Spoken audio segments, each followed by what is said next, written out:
క్రీస్తునందున్న ప్రియులకు ప్రేమతో వందనాలు తెలియజేయుచున్నాను. సెప్టెంబర్ నెల 28వ తేదీ 2025. ఈరోజు దేవుడు మనకు చేస్తున్న వాగ్దానం ఏమిటనగా, కీర్తనల గ్రంథము 34వ కీర్తన 9వ చరణం. యెహోవా భక్తులారా, ఆయన యందు భయభక్తులు ఉంచుడి.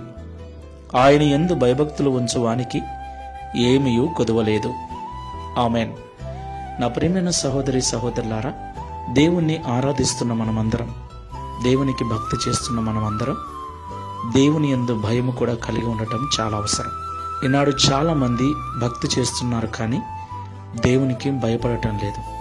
దేవునికి భయపడేవాని చూపు, దేవునికి భయపడేవాని మాట, దేవునికి భయపడుతున్న వాని ప్రవర్తన పూర్తిగా వ్యత్యాసముగా దేవునికి ఇష్టమైనదిగా ఉంటుంది.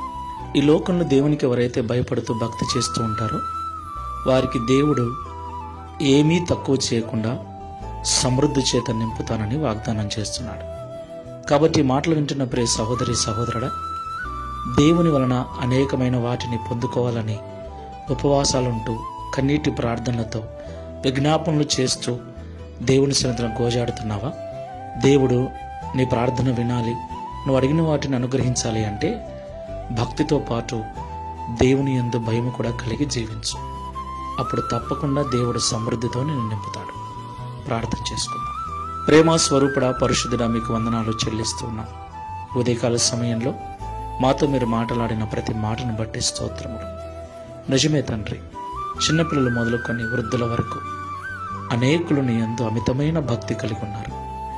అయితే భక్తి మాత్రమే ఉంటే చాలదని, మేము ఆశీర్వదించబడాలి, ఏ మేలు కొదవ లేకుండా సమృద్ధిగా జీవించాలంటే నీ మీద భక్తితో పాటు మీరంటే సంపూర్ణమైన భయం కలిగి జీవించాలని, అప్పుడే మేము కొదవలేని వారముగా దీవించబడతామని మాతో మాట్లాడినందుకు స్తోత్రములు.